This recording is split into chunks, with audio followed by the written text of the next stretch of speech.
Hello students, આજે આપણે એક નાના બ્રેક પછી પાછા મળી રહ્યા છીએ. યસ, જ્યાંથી આપણી સ્ટડી રોકાઈ હતી ત્યાંથી આપણે શરૂઆત તો કરવાની જ છે. યસ, હોપફુલી તમારા બધા યુનિટ ટેસ્ટ સારા જ ગયા હશે. અને આ ચેપ્ટર એટલે કે સંબંધ અને વિધેયમાં આપણે આગળ વધવાનું છે, પણ એના પહેલા નાનો થોડો બ્રેક પડી ગયો છે. તો આપણે જસ્ટ અત્યાર સુધી જે વસ્તુઓ આપણે ભણ્યા છે એનું જસ્ટ આપણે માહિતી મેળવી કે શું શું ભણ્યા છે, આપણે એકદમ રિફ્રેશ બધી ઇન્ફોર્મેશન થઈ જાય. યસ, આપણે આ ચેપ્ટરની શરૂઆત કરી હતી સંબંધના પ્રકારોથી. સંબંધના પ્રકારોમાં સ્વવાચકતા, સંમિતતા અને પરંપરિતા આ ત્રણ વસ્તુઓ જોઈ હતી. યસ, એ કેવી રીતે ચકાસવાના એ દરેક વસ્તુઓ આપણે જોઈ હતી. એના સિવાય જો સંબંધ સ્વવાચક, સંમિત અને પરંપરિત હોય તો તે સામ્ય સંબંધ હોય એ પણ આપણે જોયું હતું. એના સિવાય એના પછી આપણે સામ્ય સંબંધ હોય તો એના સામ્ય વર્ગો અથવા તેના ઉપવિભાગો કેવી રીતે કરી શકાય એ વસ્તુઓ પણ આપણે જોઈ હતી. સંબંધમાં આપણે અહીંયા સુધી જોયું હતું. એના પછી આપણે વિધેયની શરૂઆત કરી હતી. વિધેયમાં પણ આપણે વિધેયના પ્રકારો જોયા હતા. એક અનેક અને વ્યાપ્ત આ વસ્તુઓ આપણે વિધેયમાં જોઈ હતી. ને વિધેય અનેક વ્યાપ કેવી રીતે છે એ બતાવવા માટેનું બી આપણે દાખલાઓ કર્યા હતા અને આખી એક્સરસાઇઝ આપણે એના પર કરી છે. ઓકે, આ વસ્તુ પતી ગયા પછી આપણે એક અને વ્યાપને રિલેટેડ કેટલાક સ્ટેટમેન્ટ જોયા હતા. મેં તમને કીધું તે નોટ બી મેં તમને લખાવડાવી હતી અને એમસીક્યુઝ માટે ધ્યાન રાખવાનું છે વસ્તુ પણ મેં તમને કીધી હતી. એના પછી આપણે વિધેયોનું સંયોજન જોયું હતું અને વિધેયોનું સંયોજન જ્યારે મેં તમને બતાવ્યું હતું ત્યારે મેં તમને સ્પષ્ટતા પણ કરી હતી કે વિધેયોનું સંયોજન અને વિધેયોનું બીજગણિત એ બે વસ્તુઓ અલગ છે. વિધેયોના બીજગણિતમાં વિધેયોના સરવાળા, બાદબાકી, ગુણાકાર અને ભાગાકાર વ્યાખ્યાયિત થાય છે, જ્યારે વિધેયોના સંયોજનમાં બે વિધેયોનું ભેગા થઈને કોઈક નવું વિધેય બનાવે છે. ઓકે, એને વિધેયોનું સંયોજન આપણે FA2B ને GB2C, પછી આપણે એનું સંયોજન GOF A2C એ રીતે આપણે જોયું હતું અને એક નવું વિધેય બને છે. અને બધા જ વિધેયો હોય, કોઈ પણ બે વિધેયો F અને G આપેલા હોય તો હંમેશા એમનું સંયોજન શક્ય બને એવું હોતું નથી. એમાં શરતો છે. FOG વ્યાખ્યાયિત થવા માટે G નો વિસ્તાર F ના પ્રદેશનો ઉપગણ થવો જોઈએ અને GOF વ્યાખ્યાયિત થવા માટે F નો વિસ્તાર G ના પ્રદેશનો ઉપગણ થવો જોઈએ. એ શરતોનું પાલન થાય પછી જ આપણે FOG ને GOF સંયોજન જોયું હતું.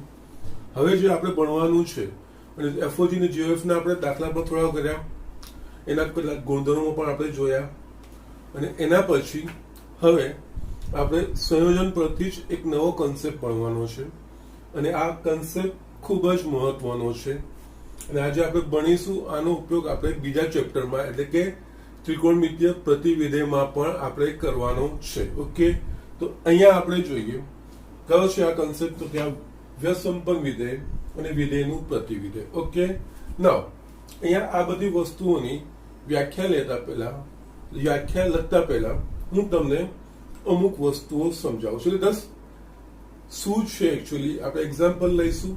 એક્ઝામ્પલ પરથી એકચ્યુઅલી આ વ્યસંપન્નતા શું છે અને પ્રતિવિધેય શું છે એ વસ્તુને આપણે સમજીશું. એટલે અહીંયા છે ને જસ્ટ વ્યસંપન્ન અને વિધેયનું પ્રતિવિધેય એ વસ્તુ સમજવું હોય તો આપણે જે સિમ્પલ બેઝિક વસ્તુ, ફંડામેન્ટલ વસ્તુથી ચાલુ કરું છું. આપણે સરવાળા કરતા હતા, બરોબર છે. સરવાળા માટે તટસ્થ ઘટક આપણે શું લેતા હતા તો કે સરવાળા માટે આપણા પાસે તટસ્થ ઘટક શૂન્ય કહેવાય. એટલે એનો અર્થ શું થાય કે શૂન્ય ઘટક એને કેમ કહેવાય તો કે કોઈ પણ સંખ્યામાં, ધારો કે 3 લઉં છું, એમાં આપણે શૂન્ય ઉમેરીએ અથવા તો 0 + 3 તો બરાબર 3, એની એ જ સંખ્યા મળે. એટલે સરવાળાની જયારે આપણે વાત કરતા હતા ત્યારે એટલે આ શૂન્યને સરવાળા માટેનો તટસ્થ ઘટક, કારણ કે કોઈ પણ સંખ્યામાં આપણે શૂન્ય ઉમેરીએ તો આપણને એની એ જ સંખ્યા મળે. અને એના પરથી આપણે બીજું એક સ્ટેટમેન્ટ લખતા હતા 3 + -3 શું લખાય? 0. એટલે કે અહીં આ બે સંખ્યાઓનો સરવાળો છે, એનો જવાબ શું આવે છે? 0. સરવાળો છે અને અહીંયા તટસ્થ ઘટક આવે છે. તો આના પરથી આપણે શું કહેતા હતા તો કે અહીંયા -3 એ 3 નો સરવાળા માટેનો વિરોધી ઘટક એવું આપણે કહેતા હતા. ઓકે, એનાથી ઉલટું 3 એ -3 નો સરવાળા માટેનો વિરોધી ઘટક, એટલે કે અહીંયા સરવાળા માટે વિરોધી ઘટક કોને કહેતા હતા? તો કોઈ પણ સંખ્યા આપેલી હોય તેના વિરુદ્ધ એ જ સંખ્યાને એનાથી વિરુદ્ધ ચિહ્ન લગાવીને ઉમેરીએ તો આપણને એનો જવાબ હંમેશા શૂન્ય મળે, એટલે કે એનો જે તટસ્થ ઘટક છે એ આપણને મળે છે. તો એને આપણે કહેતા સરવાળાનો આપણે સરવાળા માટેનો વિરોધી ઘટક એ આપણે કહેતા હતા. એ જ રીતે છે ને ગુણાકારનું બી આવે છે. ગુણાકાર માટે તટસ્થ ઘટક શું? તો કે ગુણાકાર માટે તટસ્થ ઘટક 1. એટલે અહીંયા શું 3 into 1 લખીએ અથવા તો 1 into 3, તો જસ્ટ 3. એટલે કોઈ પણ સંખ્યાને એક વડે ગુણીએ તો એની એ જ સંખ્યા મળે. એટલે આપણે 1 ને ગુણાકાર માટેનો તટસ્થ ઘટક કહેતા હતા. અને એના પરથી આ તટસ્થ ઘટક પરથી આપણે બીજી એક વસ્તુ જોઈ હતી, 3 ગુણ્યા 1/3 is equals to 1. એટલે કે આ રીતનું પરિણામ આવે તો આ 1/3 ને 3 નો વ્યસ્ત ઘટક, એટલે કે કોઈ સંખ્યા હોય એનો વ્યસ્ત લઈને એના વડે ગુણાકાર કરી તો ગુણાકાર માટેનો આપણને તટસ્થ ઘટક. અહીંયા શું હતું? સરવાળાની પ્રક્રિયા હતી, જ્યારે અહીંયા શું છે? ગુણાકારની પ્રક્રિયા. સરવાળાની પ્રક્રિયામાં શું કહેવાય છે? -3 એ 3 નો સરવાળા માટેનો વિરોધી ઘટક, જ્યારે અહીંયા ગુણાકાર માટે 1/3 એ ગુણાકાર માટે 3 નો વ્યસ્ત કહેવાય, કારણ કે એ બેનો ગુણાકાર હંમેશા 1, એટલે કે આ ગુણાકાર માટેનો વ્યસ્ત અહીંયા આવે છે, સરવાળા માટેનો ગુણાકાર માટેનો તટસ્થ ઘટક 1 એ જવાબ મળે, અને 0 એ સરવાળા માટેનો તટસ્થ ઘટક આ રીતે જવાબ મળે છે. ઓકે, અને આમાં ઉલટું પણ જો 1/3 એ 3 નો વ્યસ્ત છે, તેનાથી ઉલટું બી આપણે કહી શકીએ 3 એ 1/3 નો વ્યસ્ત, એટલે પરસ્પર એકબીજાના વ્યસ્ત કહેવાય, આ પરસ્પર એકબીજાના વિરોધી ઘટક કહેવાય. એવા કન્સેપ્ટ આપણે જોઈએ છે. એટલે અહીંયા આનો મતલબ શું? તો ગણિતમાં કોઈ પણ પ્રક્રિયા હોય તો એના માટે એની વિરોધી પ્રક્રિયા ત્યાં અસ્તિત્વ ધરાવતી હોય કે જેનાથી જે અહીંયા સરવાળો વ્યાખ્યાયિત કરે કે જેનાથી એમનો તટસ્થ ઘટક મળે, અહીંયા ગુણાકાર વ્યાખ્યાયિત કરે જેનાથી એ બે સંખ્યાનો ગુણાકાર કરવાથી આપણને એના માટેનો તટસ્થ ઘટક મળે છે. ઓકે, સો દરેકમાં આ રીતની પ્રક્રિયા માટે તટસ્થ ઘટક હોય. આપણે ગણિતમાં ઘણી બધી પ્રક્રિયાઓ કરીએ તો એમાં કોઈક ને કોઈક આ રીતે પ્રક્રિયાઓ માટે તટસ્થ ઘટક વ્યાખ્યાયિત કરી શકતા હોઈએ છીએ. ઓકે, તો હવે આપણે છે ને આ બધી વસ્તુઓમાંથી હવે આપણે વિધેય તરફ આગળ વધવાનું છે. અહીંયા આના માટે તટસ્થ ઘટક 0, એટલે કે આ વસ્તુ કોઈ પણ સંખ્યામાં ઉમેરી 0 કોઈ પણ સંખ્યામાં ઉમેરી એનો જવાબ મળે છે, એટલે સરવાળા માટે તટસ્થ ઘટક થયો. અહીંયા ગુણાકાર માટે 1 ને તટસ્થ ઘટક કહીએ છીએ, કારણ કે કોઈ પણ સંખ્યાને એક વડે ગુણીએ એટલે આપણને એનું એજ મળે છે, અને એટલે એની એક સંખ્યા મળે છે, એટલે એક ગુણાકાર માટેનો તટસ્થ ઘટક થયો. હવે અહીંયા આપણે હું વિધેય પર આવું તો વિધેય માટે પણ આવું કોઈક એક ચોક્કસ વિધેય અસ્તિત્વ ધરાવતું હોવું જોઈએ કે જેનાથી એ વિધેયનું જો આપણે સંયોજન કરીએ બીજા વિધેય સાથે તો આપણને એનું એ જ વિધેય મળે. તો જસ્ટ અહીંયા એના માટે આ જ વસ્તુ હું બતાવું છું કઈ રીતે. એટલે અહીંયા આપણે જોઈએ, આપણે છે તદેય વિધેય ભણ્યા છે. તદેય વિધેય એટલે કે અહીંયા તદેય વિધેય કે ગણ એ પણ તદેય વિધેય આપણે કેવી રીતે વ્યાખ્યાયિત કરતા હતા? IA A to A is equals to આપણે લખતા હતા IA of x is equals to x, પ્રત્યેક x belongs to A. આવી રીતે આપણે વ્યાખ્યાયિત કરતા હતા. હવે છે ને અહીંયા ધારો કે હું બીજું કોઈ વિધેય લઉં છું, લેટ અસ સે અહીંયા f A to B. Okay, અહીંયા y is equals to f of x. Just આ રીતે હું લઉં છું. ઓકે, હવે છે ને હું આ બંનેનું સંયોજન કરું છું. ઓકે, ના અહીંયા આ બેનું સંયોજન કરું છું એટલે કઈ રીતે? તો સપોઝ હું અહીંયા IA of f of x, અને અહીંયા બીજી વસ્તુ આપણે એ પણ જોઈ લઈએ. IA of f of x એના પરથી આપણે જોઈએ તો પહેલા તો IA of f કયા ગણ પરથી કયા ગણ પર વ્યાખ્યાયિત થશે? તો અહીંયા f નો વિસ્તાર ધારો કે આ વ્યાખ્યાયિત થાય છે એવું આપણે લઈએ છીએ. અહીંયા f નો વિસ્તાર એટલે b એ a ના પ્રદેશનો ઉપગણ થાય, એટલે અહીંયા વ્યાખ્યાયિત થાય IOF એટલે A to A. આ રીતે વ્યાખ્યાયિત થશે તથા I of f of x is equals to IA of f of x લખાશે. Now અહીંયા I of f of x છે અને અહીંયા I of IA of x is equals to x આપણે શું વ્યાખ્યાયિત is equals to x એવું વ્યાખ્યાયિત કર્યું છે. તો આના પરથી IA of x is equals to x તો અહીંયા IA of fx બરાબર શું લખાશે? fx જ લખાશે. એટલે અહીંયા આપણે જોઈએ f નું તદય વિધેય સાદું સંયોજન આપણને શું મળે છે? f જ મળે છે. જસ્ટ આને આના સાથે સરખાવો.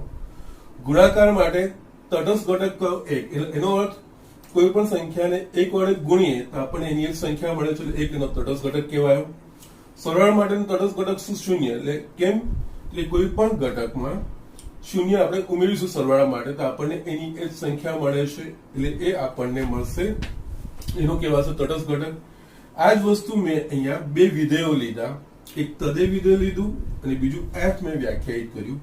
આ બંનેનું હું સંયોજન વ્યાખ્યાયિત કર્યું. સંયોજન અહીંયા I of f of x is equals to f of x એટલે કે f of x નું જો I તદય વિધેય સાથે સંયોજન કરું તો વિધેય f મળે છે. એટલે અહીંયા આપણે વિધેયની ભાષા, બહુ સાદી ભાષામાં વિધેયમાં તદય વિધેયને એકમ વિધેય અથવા તો તટસ્થ વિધેય આપણે કહી શકીએ. યસ, આ વસ્તુ સમજો. આના પરથી વ્યસ્ત સંપન્નતા આવશે. એટલે અહીંયા જોવા જઈએ તો સરવાળામાં એનો વિરોધી ઘટક મળે તો એનો તટસ્થ ઘટક મળે. ગુણાકારમાં એનો વ્યસ્ત ઘટક ગુણીએ તો આપણને એનો તટસ્થ ઘટક મળે. તો એના પરથી આપણે વ્યસ્ત સંપન્નતા પર જોવું છે. અહીંયા જમણી બાજુ શું આવે છે? સરવાળા માટે આ બેના વિરોધી પ્રક્રિયા માટે મને અહીંયા એનો તટસ્થ ઘટક મળે છે. ગુણાકારમાં જે આ બંનેની વચ્ચે જો વ્યસ્તની પ્રક્રિયા છે એનો ગુણાકાર કરીએ તો આપણને તટસ્થ ઘટક મળે છે. અને એના સિવાય અહીંયા વિધેયની રીતે મેં જસ્ટ તમને જે સમજાવ્યું તો અહીંયા આપણે વિધેયમાં તદય વિધેય એ તટસ્થ વિધેય કે એકમ વિધેય તરીકે કામ કરશે. એટલે કે એનો અર્થ કોઈ પણ વિધેયને તદય વિધેય સાથે સંયોજન કરીએ જો વ્યાખ્યાયિત થતું હોય એનું સંયોજન, કોઈ પણ વિધેયનું બીજા તદય વિધેય જેના સાથે વ્યાખ્યાયિત થતું હોય એવું સંયોજન વ્યાખ્યાયિત થતું હોય એવું હોય તો કોઈ પણ વિધેયનું બીજા વિધેય સાથે જો સંયોજન કરીશું તો આપણને એનું એ જ વિધેય મળે. એટલે બીજા અર્થમાં આપણે કહીએ કે જે આપણે સરવાળા માટે તટસ્થ ઘટક 0 વ્યાખ્યાયિત કરતા હતા, ગુણાકાર માટે 1, એ જ રીતે વિધેય માટે જે તટસ્થ વિધેય કહેવાશે, તટસ્થ ઘટક તરીકે જે કામ કરશે એ બીજું કંઈ નહીં, તદય વિધેય કામ કરશે. કારણ કે આપણે જોયું I અને f નું સંયોજન f જ મળે છે, એટલે એનું એ જ મળે છે. એની જગ્યાએ g પણ લીધું હોત તો g મળતું. એ રીતે આપણને કોઈ મળે. એટલે અહીંયા I એ તદય વિધેય તરીકે કામ કરે છે. ઓકે, નાઉ હજુ હવે વ્યસ્ત સંપન્નતા આપણે જોવાનું છે. વ્યસ્ત એટલે કે આમ જોવા જઈએ તો ઉલટી પ્રક્રિયા. કઈ રીતે? અહીંયા બે સરવાળાનો એક રીતે જોઈએ ને તો સરવાળામાં -3 હોય તો એકચ્યુઅલી આપણે ઉલટી વ્યસ્ત પ્રક્રિયા કરીએ છીએ. એટલે પ્લસ માઇનસ માઇનસ જ થાય છે, એટલે એના કરતા ઉલટી પ્રક્રિયા કરીએ છીએ. અહીંયા 3 1/3 એટલે એનું ભાગાકાર વ્યસ્ત લઈને કરીએ છીએ. એક આ ઉલટી પ્રક્રિયા કહેવાય. એક બીજાની વ્યસ્ત પ્રક્રિયાઓ કહેવાય. 3 નો વ્યસ્ત 1/3 એ તો 3 નો વિરોધી ઘટે -1 વ્યસ્ત એટલે કે આપણે ઉલટી પ્રક્રિયા કરીએ છીએ. ઓકે, એટલે અહીંયા આપણે પહેલા તો આ વસ્તુ ધ્યાનમાં રાખવાનું. જે રીતે સાદા બીજગણિતમાં આ વસ્તુઓ હતી એ જ રીતે વિધેય માટે જે આમાં એકમ ઘટક 0, સરવાળા માટે, ગુણાકાર માટે એકમ ઘટક 1, એવી રીતે મેં જસ્ટ મેં એક્ઝામ્પલ લઈને મેં તમને બતાવ્યું કે અહીંયા જે વિધેય માટે જે એકમ ઘટક તરીકેનું કામ કરશે અથવા તો એકમ વિધેય તરીકેનું કામ કરશે એ તદય વિધેય કામ કરશે. એટલે કે તદય વિધેયનું કોઈ પણ વિધેય સાથેનું સંયોજન, જે વિધેય સાથે આપણે સંયોજન કર્યું છે એનો એ જ મળશે. મેં અહીંયા તમને આ બતાવ્યું છે.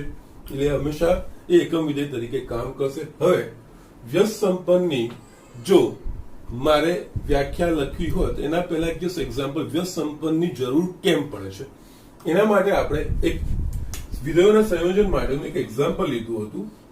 એ એક્ઝામ્પલ હું લખું છું અહીંયા. ધારો કે ગણ એ બરાબર 12મા ધોરણમાં ભણતા વિદ્યાર્થીઓ, એટલે 12મા ધોરણમાં ભણતા વિદ્યાર્થીઓ બધા નામ આવી જશે અહીંયા. ધારો કે ગણ બી, યસ, વિદ્યાર્થીનો પરીક્ષા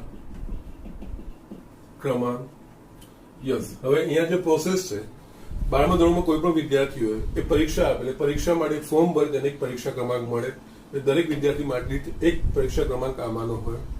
હવે જયારે પરીક્ષા આપવા જાય છે એ જયારે સપ્લિમેન્ટરીમાં લખે છે, ઉત્તરવહીમાં લખે છે, ઓકે, આન્સર શીટમાં જયારે લખે છે ત્યારે તમે એ બધા વસ્તુઓ, તમે બધા જ બોર્ડની એક્ઝામ આપ્યું છે, તમે આમાંથી પસાર થઈ ચૂક્યા છો, તમે એના પર તમારો પરીક્ષા ક્રમાંક લખો છો. પણ જયારે તમારું કલેક્શન કરે છે ત્યારે પરીક્ષા ક્રમાંકની ઉપર એક સ્ટીકર લગાવી દે છે અને એક કોડ વાળું હોય છે. એટલે દરેક પરીક્ષા ક્રમાંકને અનુરૂપ એક કોડ નંબર પણ હોય.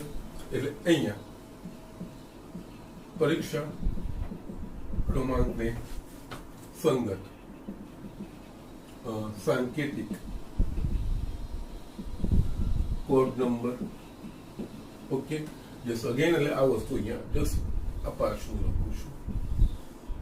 આ ગણ A B C એટલે અહીંયા બે સંબંધો વ્યાખ્યાયિત થાય. એક F, ઓકે, ધારો કે આ X હોય એને અનુરૂપ પરીક્ષા ક્રમાંક એટલે f of x મને મળશે.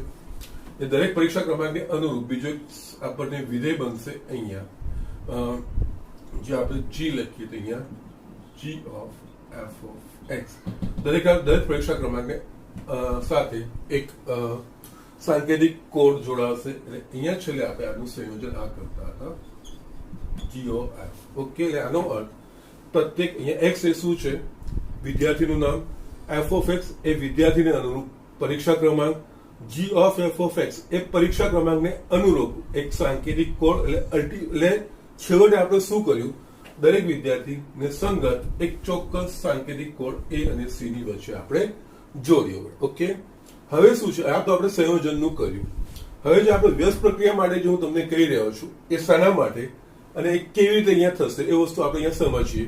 તો એના માટે 12મા ધોરણનો વિદ્યાર્થી એક્ઝામ આપી દેશે, કોડ નંબર લાગી ગયો, ઉત્તરવાહી બધી ચકાસણી માટે જાય છે, ઉત્તરવાહી બધી ચકાસાઈ જાય, તપાસાઈ જાય, એના પછી એમાં જે માર્ક આવે એને પછી સાંકેતિક કોડનું પરીક્ષા ક્રમાંકમાં રૂપાંતરણ કરવામાં આવે. એ દરેક પરીક્ષા ક્રમાંક પરથી એ વિદ્યાર્થીને અનુરૂપ એ પાછા માર્ક આપવામાં આવે. તો અહીંયા આપણે જોઈએ તો જ્યારે છેલ્લે પરિણામ આવે ત્યારે જે મૂળ જે પ્રક્રિયા થઈ હતી એનાથી આખી વ્યસ્ત પ્રક્રિયા થાય છે. એટલે જસ્ટ વ્યસ્ત સંપન્નતામાં આ જ છે કે આપણે y પરથી f of x જઈએ છીએ, એટલે કે અહીંયા x ની અલગ અલગ કિંમતો માટે y શોધીએ છીએ. તો એનાથી ઉલટું છેવટે y પરથી જે x ની પાછી મૂળ કિંમત મેળવવાની જે પ્રક્રિયા, એટલે અહીંયા આ જ વસ્તુ છે. અહીંયા ત્રણની વ્યસ્ત પ્રક્રિયા કરીએ છીએ એટલે આપણને 1 મળે એ રીતનું. એટલે જસ્ટ આ આપણે ઉલટી પ્રક્રિયા કરીએ છીએ. ઓકે. તો એના માટે અહીંયા આ જ વસ્તુ છે કે જ્યારે આપણે આ રીતે એક્ઝામ આપવાની હોય છે ત્યારે પહેલા વિધેય f લાગુ પડે અને પછી g લાગુ પડે. અને જ્યારે એક્ઝામ આપી દો, તમારી ઉત્તરવહીની ચકાસણી થઈ ગઈ, પાછા તમારે જે માર્ક આપવાની પ્રક્રિયા છે એના માટે આપણે ઉલટું પહેલા g લાગુ પાડવામાં આવે, એટલે કોડ નંબરને પ્રમાણે પાછું પરીક્ષા ક્રમાંકમાં કન્વર્ઝન કરીએ અને પછી f લાગુ પડે, છેલ્લે આપણે x પર, એટલે મૂળ વિદ્યાર્થીના માર્કને એના સાથે મૂળ વિદ્યાર્થી સાથે કનેક્ટ કરીએ છીએ. ઓકે. એટલે આ જે પ્રક્રિયા છે આ કહેવાયની વ્યસ્ત પ્રક્રિયા. ઓકે. તો યસ, અહીંયા આપણે આ જ વસ્તુ જોવાની છે. વ્યસ્ત સંપન્નતામાં વ્યસ્ત પ્રક્રિયા શું? વ્યસ્ત પ્રક્રિયા પરથી જે વિધેય મળશે એ જ એને કહેવાશે પ્રતિવિધેય. ઓકે. એટલે જસ્ટ આ વસ્તુઓ જોઈ લો, જસ્ટ આ સમજી લો. હું હવે આના પછી વ્યસ્ત સંપન્ન વિધેયની એક ફોર્મલ ડેફિનેશન લખું છું. ઓકે. ના, અને વ્યસ્ત સંપન્ન સમજવા માટે આ વસ્તુ હું રાખીશ જ પાછું, અને નીચે હું એની વ્યાખ્યા લખીશ અને એના પરથી હું તમને જસ્ટ કોરિલેશન કરીને બતાવીશ આ કેવી રીતે થાય છે. ઓકે. યસ, ઝડપથી આ જસ્ટ લખી લો અને હું એની વ્યાખ્યા બતાવું. યસ સ્ટુડન્ટ્સ, અહીંયા હવે હું તમને વ્યસ્ત સંપન્ન વિધેયની વ્યાખ્યા, વિધેયનું પ્રતિવિધેય શું છે જોઈએ. ધારો કે f x2 y એ કોઈ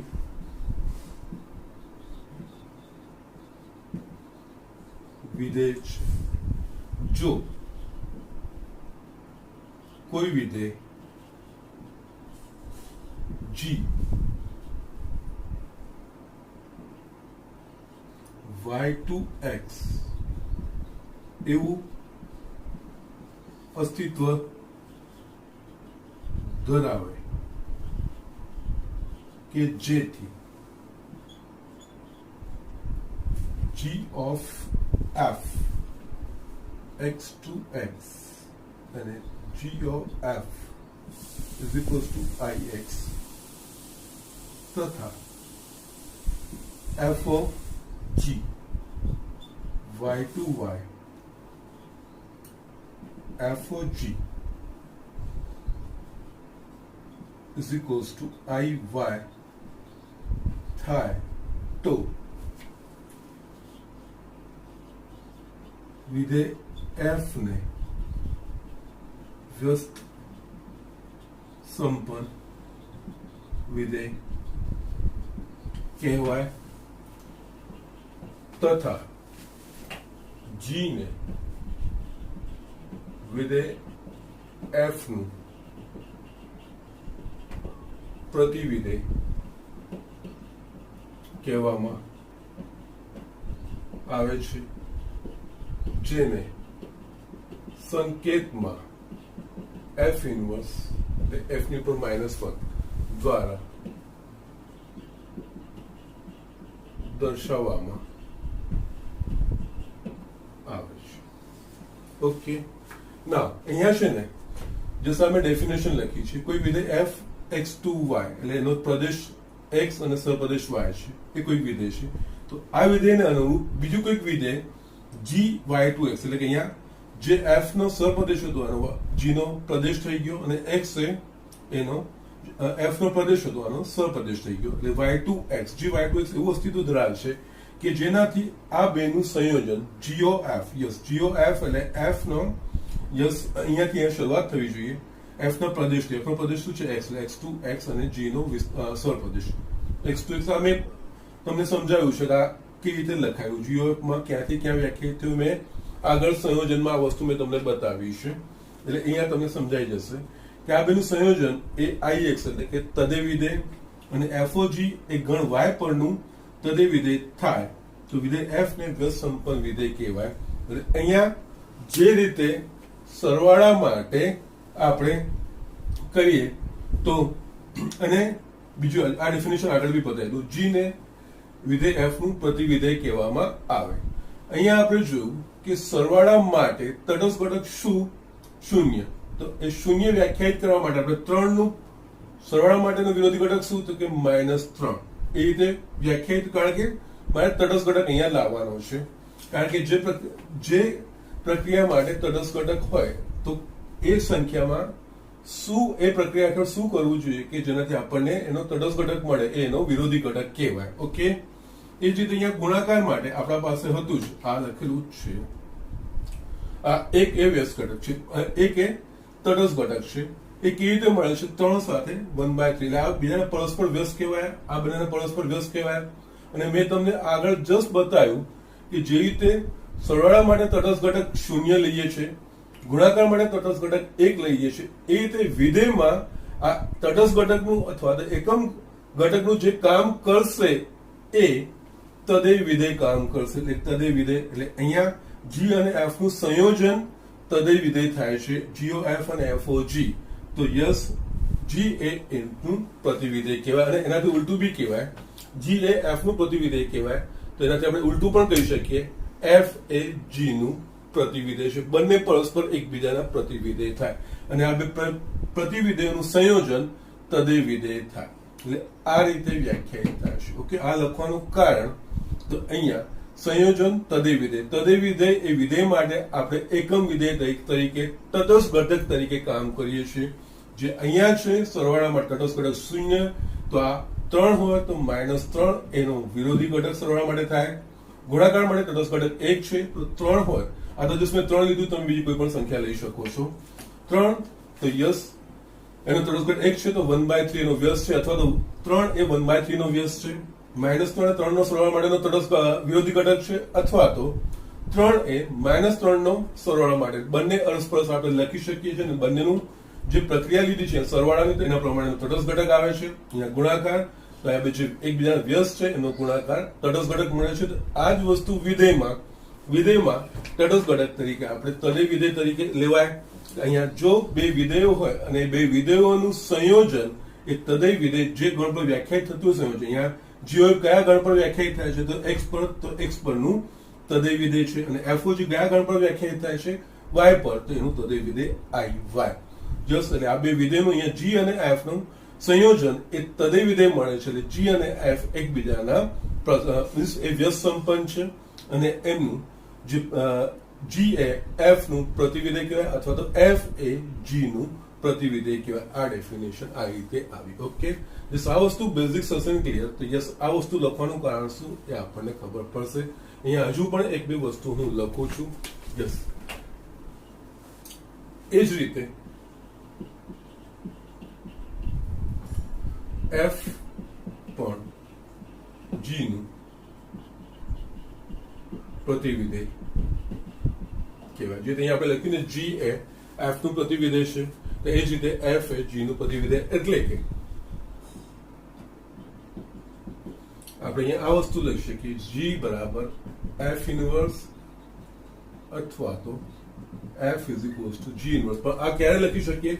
જ્યારે આ વસ્તુનું પાલન થાય ત્યારે. ઓકે, અહીંયા વ્યસ્ત સંપન્ન એનો મતલબ કે એનો વ્યસ્ત અસ્તિત્વ ધરાવે છે, એટલે કે એનો વિરોધી ઘટક અસ્તિત્વ ધરાવે. અહીંયા વ્યસ્ત સંપન્ન નો મતલબ આપણે સુખી સંપન્ન કહીએ, એટલે કે જેના પર સુખ બધું હોય ને આપણે સુખી સંપન્ન. એટલે અહીંયા જ વ્યસ્ત સંપન્ન નો અર્થ કે એનો જે પ્રતિવિધેય છે એ અસ્તિત્વ ધરાવે છે, અને જસ્ટ આ પ્રતિવિધેય આપણે આવી રીતે કહીએ. એટલે વ્યસ્ત સંપન્નતાનું આટલું જ વસ્તુ છે.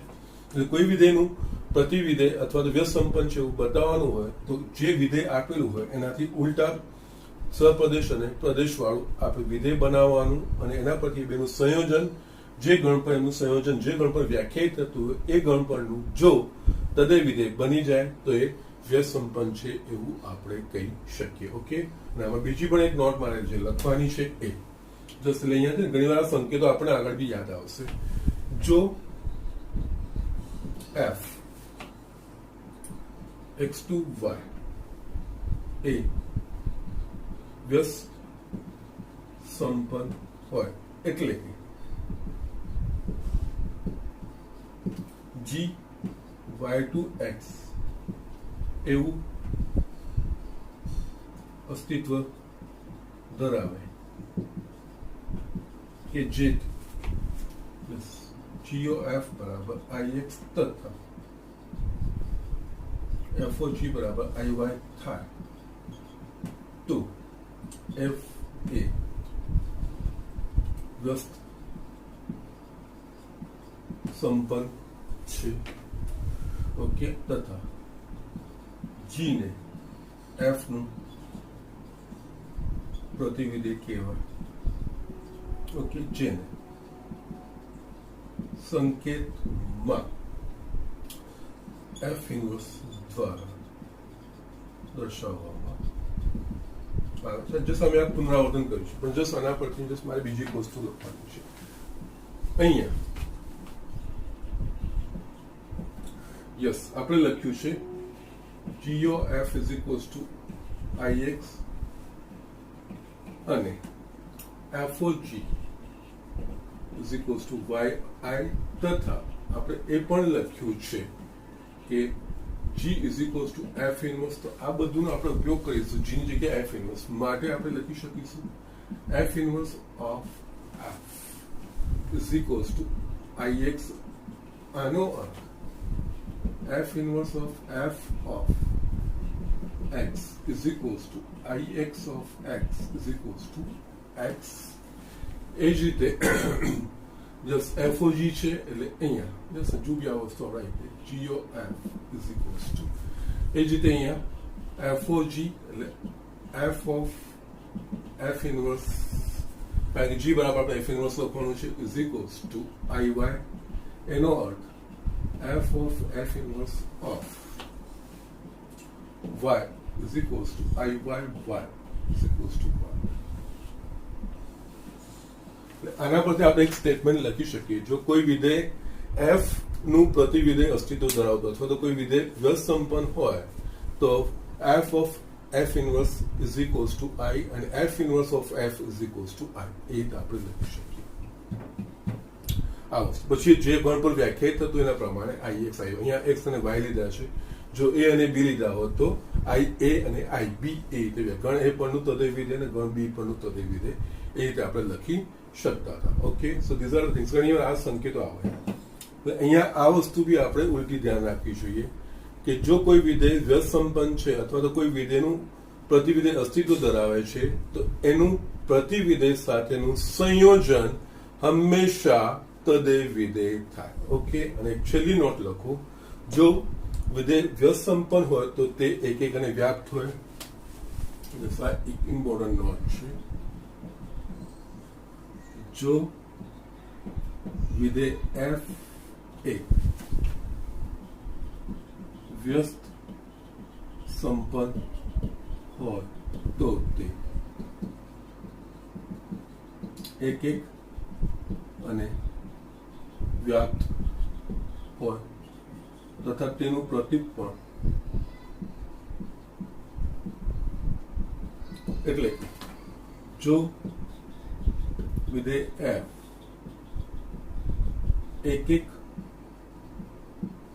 અને વ્યાપ્ત હોય તો તે વ્યસ્ત સંપન્ન હોય. એકચ્યુઅલી વ્યસ્ત સંપન્નના માટેની એક આવશ્યક શરત પણ કહી શકાય. કોઈ પણ વિધેય એક અને વ્યસ્ત સંપન્ન ત્યારે જ થશે કે જ્યારે એક અને વ્યાપ્ત હોય. આના પરથી આ બધી જસ્ટ નાની નાની વસ્તુઓ છે પણ આપણે ધ્યાન રાખવાનું હોય. જો આપણને વ્યસ્ત સંપન્ન છે એવું કહી દીધું હોય તો એક અને વ્યાપ્ત હોય, ચકાસવાની જરૂર ના હોય. અને જો વિધેય એક અને વ્યાપ્ત એવું બતાવી દઈએ તો એ વ્યસ્ત સંપન્ન હોય જ, એ વસ્તુ પણ આપણે લખી શકીએ. એક્ઝામ્પલમાં અમુક વાર આપણે આ વસ્તુથી બતાવવું પડશે. આપણે જયારે કહે ને કે એક્ઝામ્પલમાં વ્યસ્ત સંપન્ન છે કે નહીં એવું ચકાસવાનું કે, તો ત્યારે આપણે એક અને વ્યાપ્ત ચકાસવાનું હોય. જો વિધેય એક અને વ્યાપ્ત હોય તો એ વ્યસ્ત સંપન્ન હોય. પણ જો તમે એક્ઝામ્પલમાં ડાયરેક્ટ એવી રીતે કે આનું વ્યસ્ત સંપન્ન શોધો, સો there is no problem. Okay, અથવા સાબિત કરો કે આનું વ્યસ્ત સંપન્ન છે અને એનું પ્રતિવિધેય શોધો, એવું જો કે તો ત્યારે તમારે એક અને વ્યાપ્ત બતાવવાની જરૂર નથી. હા, વ્યસ્ત સંપન્ન છે કે નહીં એવું ચકાસવાનું કે તો એક અને વ્યાપ્ત ચકાસવાનું. બાકી તમને કે બતાવો, સાબિત કરો કે આ વિધેય એક વ્યસ્ત સંપન્ન છે અને એનું પ્રતિવિધેય શોધો એવું હોય ત્યારે એક અને વ્યાપ્ત ચકાસવાનું ન હોય. સો ધીઝ આર ધ થિંગ્સ. આ થયું વ્યસ્ત વિધેયની વ્યાખ્યા. ઓકે, જસ્ટ હવે આપણે વ્યસ્ત વિધેયો કેવી રીતે શોધાય, વ્યસ્ત સંપન્નતા કેવી રીતે બતાય એ વસ્તુ જોવાની છે. પણ એમાં ધ્યાન આ રાખવાનું, જો એક્સ વાય હોય તો અહીંયા Y is equals to F of X, પ્રત્યેક એક્સ માટે આપણે વાય શોધીએ છીએ. જ્યારે જી વાય આનું પ્રતિવિધેય હોય તો વાય ટુ એક્સ, એટલે કે પ્રત્યેક Y belongs to small Y belongs to Y માટે એક્સ બિલોંગ્સ, એટલે આપણે ઉલટી પ્રક્રિયા કરવાની છે. અહીંયા એક્સ પરથી વાય શોધતા હતા, અહીંયા વાય પરથી એક્સ શોધવાનો આવે, એ જ પ્રક્રિયા થાય, બીજું કંઈ જ નથી. ઓકે, અને આ વસ્તુ આપણે થોડી ઘણી વ્યાપ્ત વિધેય માટે જોઈ જ છે. અને ઘણી વાર એક વ્યાપમાં આ વસ્તુ જે વ્યાપ માટે આપણે કન્સેપ્ટ યુઝ કરીએ છીએ ને, એટલે કે વાય પરથી એક્સ શોધને કરતા બનાવીને જે કરીએ છીએ ને એ જ પ્રતિવિધેયની ઘણી વાર થશે. આપણે એક્ઝામ્પલ જોઈશું, જ્યાં જ્યાં મારે તમને પોઈન્ટ આઉટ કરવાનો આવશે ત્યાં આ વસ્તુ તમને બતાવો તો જઈશ. ત્યાં જસ્ટ ઝડપથી આટલી વસ્તુઓ લખી લો, આ વસ્તુઓનું ધ્યાન રાખો. ઓકે, સ્ટુડન્ટ્સ, આ મેં એક એક્ઝામ્પલ લખ્યો છે. ધારો કે fn2y A f of x is equals to 4x plus 3 દ્વારા વ્યાખ્યાયિત વિધેય છે, જ્યાં ગણ y વ્યાખ્યાયિત કરેલો છે. y belongs to n, કોઈક x belongs to n માટે y is equals to 4x plus 3. સાબિત કરો કે f વ્યસ્ત સંપન્ન છે. આ વિધેયનું પ્રતિવિધેય શોધો. ઓકે, નાઉ અહીંયા વ્યસ્ત સંપન્ન બતાવવાનું છે, આપણે કોઈક બીજું વિધેય g y to n એવું શોધી કાઢવાનું કે જેનાથી એ બેના સંયોજન એ તદય વિધેય બને તો એ વ્યસ્ત સંપન્ન કહેવાય. અને જે વિધેય જે મળે કે જેના થોડે આનું એફ નું સંયોજન એ તદય વિધેય મળે છે એ એફ નું પ્રતિવિધેય કહેવાય. ઓકે, ના અહીંયા છે ને આપણે જસ્ટ જોઈએ આ સમજવાનું. અહીંયા ગણ વાય વ્યાખ્યાયિત કર્યું છે. ગણ વાય અહીંયા ભાષા સમજવાની. વાયમાં કયા છે? વાય બિલોંગ્સ, એટલે વાયમાં જે ઘટકો છે એ પ્રાકૃતિક સંખ્યા છે. કેવી પ્રાકૃતિક સંખ્યાઓ છે?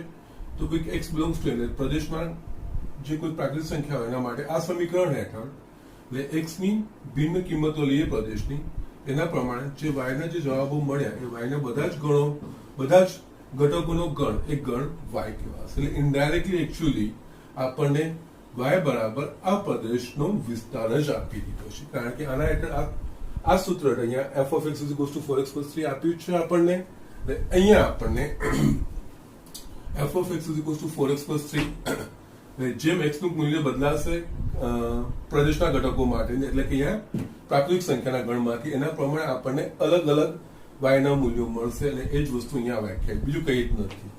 અહીંયા y માં બધા જ y પ્રાકૃતિક સંખ્યાના y આવે છે, એવા y કે જે પ્રદેશના ઘટકો માટે આ સમીકરણો હેઠળ જે y નું મૂલ્ય મળ્યા એ બધાનો ગણ, એટલે કે ઇનડાયરેક્ટલી એકચ્યુઅલી આપણને અહીંયા આ y એ બીજું કંઈ આ વિધેયનો વિસ્તાર જ છે, અને એ જ એનો સહપ્રદેશ છે, એટલે અહીંયા વ્યાપ માટેનું આ વસ્તુ તો ડાયરેક્ટલી ઇનડાયરેક્ટલી તમને આપી દીધું છે. ઓકે, પણ અહીંયા છે ને તમને f વ્યસંપન્ન છે એવું સાબિત કરવાનું કીધું છે, તો ત્યાં એક એક અને વ્યાપ ચકાસવાની જરૂર નથી.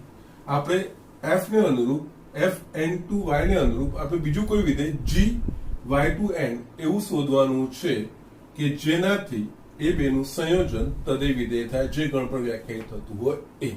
ઓકે, એટલે અહીંયા છે ને આપણે વ્યસંપન્ન બતાવવાનું છે અને આની ઉલટી પ્રક્રિયા કરવાની છે, એટલે કે y પરથી n પર આવવાનું છે. એટલે અહીંયા f of x એ આપણે y સમજીએ છીએ, એટલે અહીંયા આપણે આવી રીતે લઈએ, ધારો કે કોઈક સ્મોલ y belongs to સહપ્રદેશ છે ને, અને y કેપિટલ Y અસ્તિત્વ ધરાવશે કે જેથી આ y is equals to f of x is equals to 4x plus 3. આના પછી તમારે જસ્ટ જે વ્યાપમાં કન્સેપ્ટ અપ્લાય કરતા હતા એ જ કરવાનું છે, પણ અહીંયા y is equals to 4x plus 3. Just અહીંયા આપણે જોઈએ f માં શું છે, તો કે x belongs to પ્રદેશ હોય તેને અનુરૂપ y belongs to સહપ્રદેશ y એવો મળે કે જેનાથી y is equals to f of x 4x plus 3. હવે જો આપણે g y to n કરવાનું છે, એટલે એનો મતલબ કે y belongs to g y to n માટે y belongs to capital y એવો મળે કે જેને હેઠળ x belongs to પ્રદેશ મળે, એટલે કે x આપણે કરતા શોધવાનું.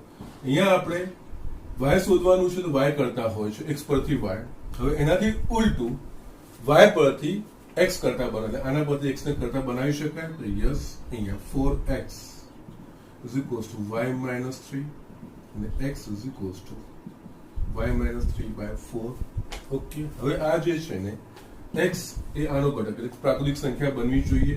અહીંયા આપણે જસ્ટ તમે ઇમેજિન પણ કરશો ને, જસ્ટ જો અહીંયા y નું મૂલ્ય કયા કયા છે, x બરાબર 1 લો તો 7, 2 લો તો 11, 7, 11, 15 એવા બધા કેવા હશે. અહીંયા 7 લેશો તો શું મળશે, 1 આનો ઘટક મળ્યો, 11 એટલે અહીંયા 2 એ n નો ઘટક મળ્યો, 15 તો યસ 3 એ ઘટક, એટલે આ belongs to n થાય. યસ, કારણ કે આના પરથી જે y ના બધા જ ગણો જોઈ લેશો, આ x નું n x belongs to n માટે જસ્ટ અમુક ઇન્ડિકેટિવ જોશો એટલે તમને ધ્યાન આવી જ જશે. 1 2 x બરાબર 1 2 3 માટે y બરાબર 7, 11, 15, 19 અને એ મૂલ્ય અહીંયા મૂકશો તેને અનુરૂપ આપણને x બરાબર 1 2 3 4 એટલે n મળે છે. ઓકે, એટલે અહીંયા જેથી y. ઓકે, એટલે આપણે x બની ગયું. હવે આના પરથી ધારો કે g આનાથી ઉલટું y to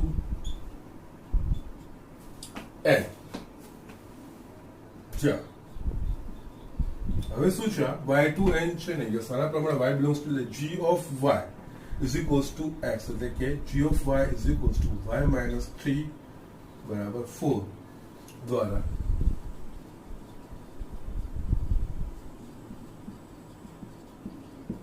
આ આપણે વ્યાખ્યાયિત કરવું પડશે. એ વ્યાખ્યાયિત આ રીતે જ થશે દર વખતે. વિધેય આપેલું હશે સોરી, આ વિધેય માટે પ્રત્યેક x belongs to પ્રદેશ માટે અનુરૂપ y એટલે y is equals to f of x મળશે. હવે આપણે એનો વ્યસ્ત સંબંધ શોધવા માટે એનાથી ઉલટા પ્રદેશનો સહપ્રદેશ વાળો શોધવાનું છે. એટલે આ કિસ્સામાં y કરતા હોય એટલે આ જ વસ્તુઓ લઈને કોઈક સહપ્રદેશ માટે આ જ વસ્તુ લઈને x ને કરતા બનાવવાનો. હવે આપણે y મને અનુરૂપ x શોધવાના છે, y ને અનુરૂપ x શોધવાના છે. ઘટક અહીંયા કરતા બનશે x, એટલે કે g of y બરાબર y માઇનસ 4 આપણે વ્યાખ્યાયિત કરવું પડશે. યસ, 1 2 3 દાખલા ગણશો એટલે આ વસ્તુ તમને ધ્યાન આવશે. એટલે ધારો કે g દ્વારા વ્યાખ્યાયિત છે. હવે આપણે જો ચકાસવાનું, g આપણે આ લઈ લીધું અને g કેવી રીતે લીધું કે આમાં y કરતા હતું, y કરતાની જગ્યામાં x બનાવીને g વ્યાખ્યાયિત કર્યું. હવે અહીંયા આ બેનું સંયોજન જોવાનું. જો આ બેનું સંયોજન જે ગણ પર વ્યાખ્યાયિત હોય એ ગણ પરનું જો તદેય વિધેય મળી જાય તો એ વ્યસ્ત સંપન્ન છે એવું કહી શકીએ વ્યાખ્યા પ્રમાણે. ઓકે, ના હવે અહીંયા આપણે જોઈએ તો g of f કયા ગણથી કયા ગણ પર વ્યાખ્યાયિત થશે. એટલે અંદરથી લેવાનું f નો પ્રદેશ શું છે મારા પાસે અહીંયા n. ઓકે, g નો સહપ્રદેશ શું છે n. એટલે g of f n to n વ્યાખ્યાયિત થશે. g of n to n માટે યસ આપણે જે શરૂઆત કરી x belongs to n લીધું હતું એટલે અહીંયા g of f of x is equals to just g of f of x. આ વસ્તુ થઈ. f of x બરાબર શું છે આપણા પાસે 4x plus 3. અહીંયા g of 4x plus 3. now આપણે g of y શું વ્યાખ્યાયિત y minus 4. અહીંયા g of y નથી, g of 4x plus 3 એનો મતલબ અહીંયા y ની જગ્યાએ આપણે 4x plus 3 લેવાનું. અહીંયા y ની જગ્યાએ g of 4x plus 3 લઈ લે. જમણી બાજુ જ્યાં y દેખાય ત્યાં હું 4x plus 3 લઈશ. આના પરથી yes g of y માટે આ 4x plus 3 minus 3 by 4 એટલે આ થશે 4x by 4. આ કટ થયું is equals to x માટે આપણને અહીંયા g of f of x is equals to I x મળ્યું. એટલે કે g of f એ તદેય વિધેય થયું. g of f એ કયા ગણ પર વ્યાખ્યાયિત છે? n પર વ્યાખ્યાયિત છે એટલે ગણ n પરનું તદેય વિધેય થયું. એટલે અહીંયા થશે I n of x માટે g of f is equals to I n. એટલે આ એક તદેવ આપણે બતાવી દીધું. અહીંયા આ વસ્તુ ખાસ ધ્યાન રાખો. g of 4x plus 3 અહીંયા આપણે g of y વ્યાખ્યાયિત કર્યું છે પણ અહીંયા આપણે g of y નથી લખવાનું, g of 4x plus 3 લખવાનું છે. અહીંયા આ સમીકરણમાં y ની જગ્યાએ 4x plus 3 એટલે અહીંયા જો 4x plus 3 લીધું હોય તો જમણી બાજુ જ્યાં y દેખાય ત્યાં 4x plus 3 એ રીતે આપણે સાદું રૂપ આપવાનું. ઓકે, તથા આ g of લીધું એ જ રીતે f of g કયા ગણપતિ વ્યાખ્યાયિત અંદર શરૂઆત કરવાનું. g નો પ્રદેશ શું છે? y. f નો સરપ્રદેશ શું? y. એટલે અહીંયા y to y અને અહીંયા small y belongs to capital Y છે અહીંયા y લેવાનું. g of y A y to y માટે f of g of y is equals to f of g of y is equals to f of g of y આપણે શું છે આપણા પાસે y minus 3 by 4 એટલે જશે અહીંયા y minus 3 by 4. Yes, અહીંયા આપણે શું શોધાય? f of y minus 3 by 4 આપણા પાસે છે અહીંયા f of x. ઓકે, ત્યાં x ની જગ્યાએ y minus 3 by 4 એટલે અહીંયા x ની જગ્યાએ y minus 3 by 4 એટલે જમણી બાજુ જ્યાં x દેખાયું ત્યાં y minus 3 by 4 એટલે અહીંયા 4 કૌંસમાં y minus 3 by 4 plus 3 4 4 cut y minus 3 plus 3 is equals to y એટલે કે f of g of y is equals to y. એટલે આ તદેય વિધેય થયું. જે ઘટક છે એ જવાબ મળ્યો. એટલે અહીંયા f of g એ કયા ગણ પરનું છે? તો કે y પરનું છે. એટલે f of g A y ગણ પરનો તદેય વિધેય કહેવાય. એટલે કે અહીંયા I y of y માટે આપણે લખી શકીએ f of g is equals to y. Okay, એટલે અહીંયા આ બે વિધેયનું સંયોજન આપણને તદેય વિધેય મળે છે માટે f એ વ્યસ્ત સંપન્ન છે અને g એ f નું પ્રતિવિધેય કહેવાય. ઓકે, ના એટલે અહીંયા પરિણામ 1 અને 2 પરથી વિધેય f એ વ્યસ્ત સંપન્ન વિધેય છે તથા g એ f નું પ્રતિવિધેય છે. એટલે કે જે g લખવાનું છે એ જ g એ પ્રતિવિધેય f inverse y to n is equals to f inverse of y is equals to y minus 3 upon 4. Okay. આ રીતે તમે લખી શકો પ્રત્યેક y belongs to capital Y. સામાન્ય રીતે જે વિધેયો છે ને x ના સ્વરૂપમાં લખાતા હોય આ લખો તો પણ ચાલે અથવા તમે યસ y ની જગ્યાએ x રિપ્લેસ લઈ f inverse of y to n f inverse of x is equals to x minus 3 by 4 પ્રત્યેક x belongs to y.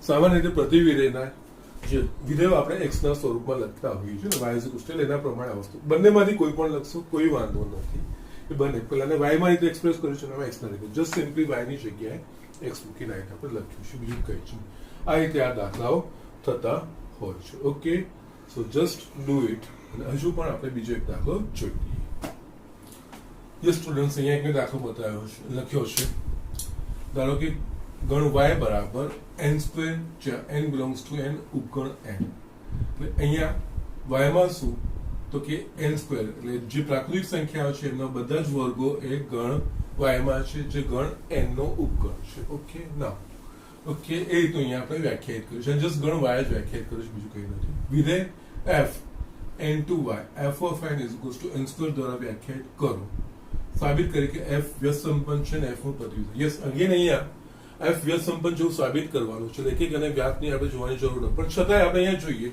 જે ગણ y વ્યાખ્યાયિત કર્યો છે ને અહીંયા f of n is equals to n square પ્રત્યેક n small n belongs to પ્રાકૃતિક સંખ્યાનો ગણ n એટલે કે 1 2 3 એના વર્ગો એ બધા જ ગણ y માં હશે એટલે આ ગણ આ જ વ્યાખ્યાયિત એટલે આ વિધેયનો જે વિસ્તાર છે એ જ ગણ y છે ઓકે એટલે પૂરેપૂરો એનો વિસ્તાર એ સહપ્રદેશ બની જાય છે એ ઇનડાયરેક્ટલી એ વસ્તુ તમને ઇન્ડિકેટ કરી છે કે વ્યાપ છે એ તો આપણે કહી શકીએ યસ અહીંયા y એ બીજું કંઈ જ નથી આનો જે બી વિસ્તાર બનશે એ જ y બનશે ઓકે આખો સહપ્રદેશ વિસ્તાર છે અને સહપ્રદેશ આખો વિસ્તાર એ આખો સહપ્રદેશ થઈ જાય તો એ વ્યાપ વિધેય કહેવાય આપણે જોયું છે બસ એના પ્રમાણે એ વસ્તુ થશે નાવ અહીંયા આપણે નેક્સ્ટ વ્યસ્ત સંપન્ન પુરવાર કરવાનું છે એટલે અહીંયા જે આપણને લખ્યું છે પહેલા લખીશું અહીંયા yes f n to y f of n is equals to n square okay actually the પ્રત્યેક n belongs to n okay આ રીતે વ્યાખ્યાયિત થાય હવે અહીંયા પ્રત્યેક n belongs to n માટે આપણે કોઈક મૂલ્ય મળશે જે ગણ y માં હશે ધારો કે એટલે હવે આપણે અહીંયા આપણે n પરથી y પર જઈ રહ્યા છીએ હવે આપણે y પરથી n શોધવાનો છે એટલે કે n ને કરતા બનાવવાનો છે ધારો કે કોઈ y belongs to y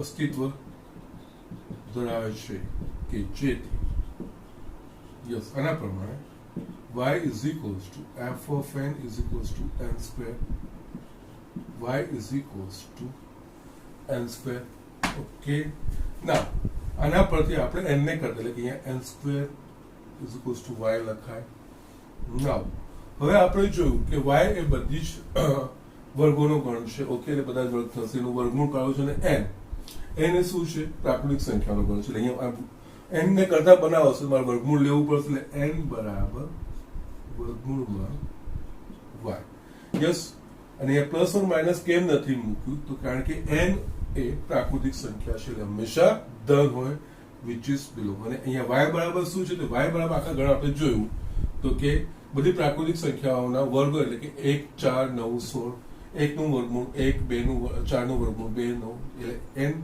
એ બધી જ પ્રાકૃતિક સંખ્યાઓ ક્રમમાં મળશે એટલે કે બિલોંગ્સ ટુ n થશે n બરાબર root y belongs to n હવે આના પરથી આપણે બીજો વિધેય g એ આપણે બનાવવાનો ધારો કે g આ ઉલટું લેવાનું y to n g of y is equals to root y દ્વારા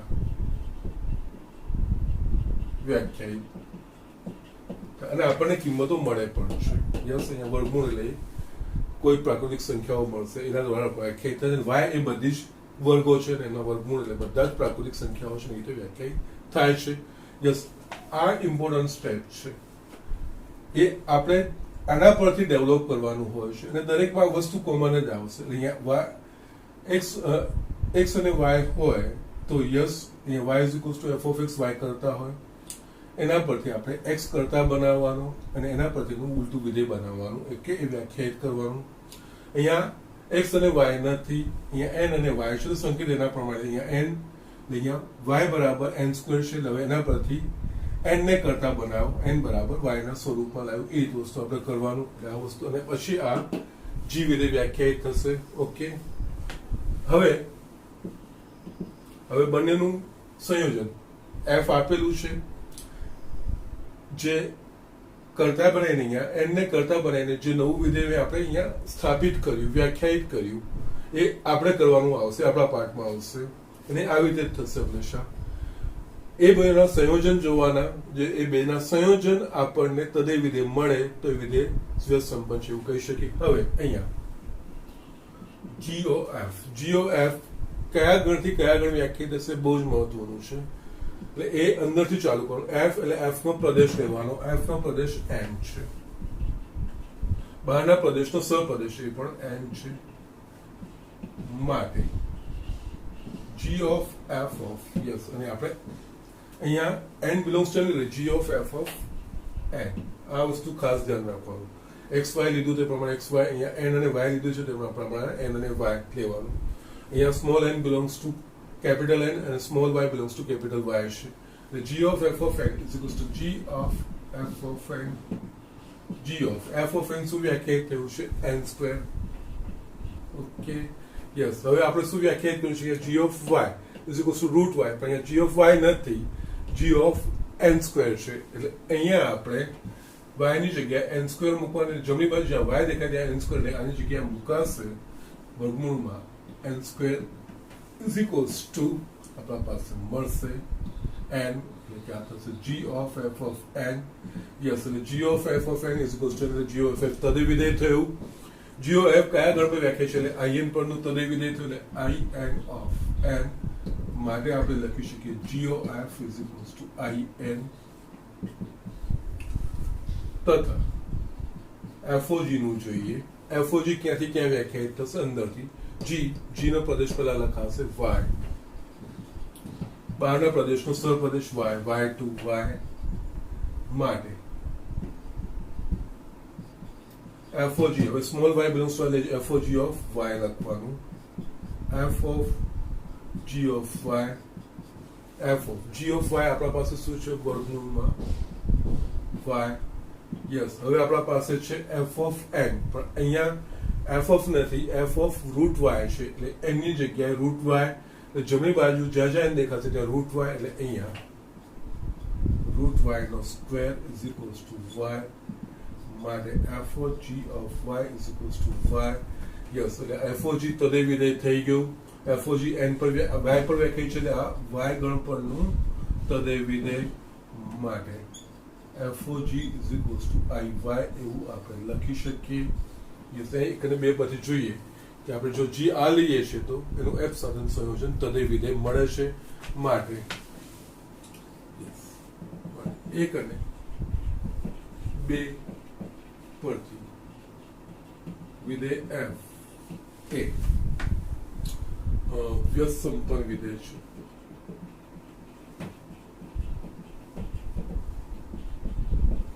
તથા G એ f પ્રતિવિધેય છે. માટે G એ f નું પ્રતિવિધેય, G ની જગ્યાએ f inverse y to n.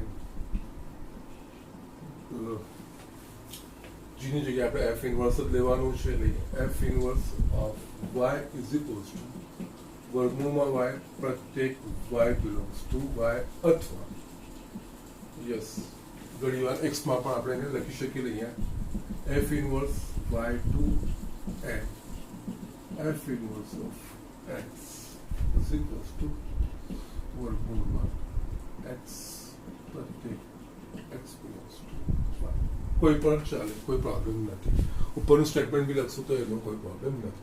બસ આ રીતે આ દાખલાઓ કરવાના હોય છે. ઓકે, આગળ જે મને બધી જ વસ્તુ મેં તને સમજાય છે બધી જ વસ્તુને અહીંયા એક પછી એક ઉપયોગ કરીને આપણે ઉમેરતું જવાનું છે અને એ જ વસ્તુઓ અહીંયા કામ લાગે છે. અને વ્યસંપન્નતા માટે જ્યાં શોધીએ છીએ બીજું કહીને આ વસ્તુ આપણે વ્યાપમાં કરતા હતા, પણ અહીંયા વ્યાપમાં શું હતું, આપણે અહીંયા આટલું કરીને પછી સપ્રદેશના અનુરૂપ પ્રદેશમાં ઘટક મળે છે કે નહીં એટલું ચકાસતા હતા. તો અહીંયા એના પરથી આપણે વિધેય બનાવીએ છીએ. બસ એટલું એક વધારાનું સ્ટેપ છે. એ વિધેય બનાવશે એ જ એનું વ્યસ્ત વિધેય કહેવાય અને એના પ્રમાણે આપણે આગળ વધવાનું હોય છે. ઓકે, તો જસ્ટ આજના પૂરતું આટલું જ. તમારે સ્વાધ્યાયના એક દાખલા મને કરીને બતાવવાના છે. બસ પહેલો ને ત્રીજો ફોર્મમાં પણ લખું છું. સ્વાધ્યાય 1.3 એક્ઝામ્પલ 1. આ મને કરીને તમારે બતાવવાના. ઇઝી છે એકદમ, સંયોજનના છે. એક એક વ્યાપના મેં મીન્સ એક એકના હજુ વ્યસ્ત સંપન્નના મેં તમને હજુ આપ્યા નથી. હજુ પણ એકાદ બે દાખલા બતાવીશ, પછી જ હું વ્યસ્ત સંપન્નનું તમને આપીશ. ઓકે, આજનું લેક્ચર પૂરું કરું છું.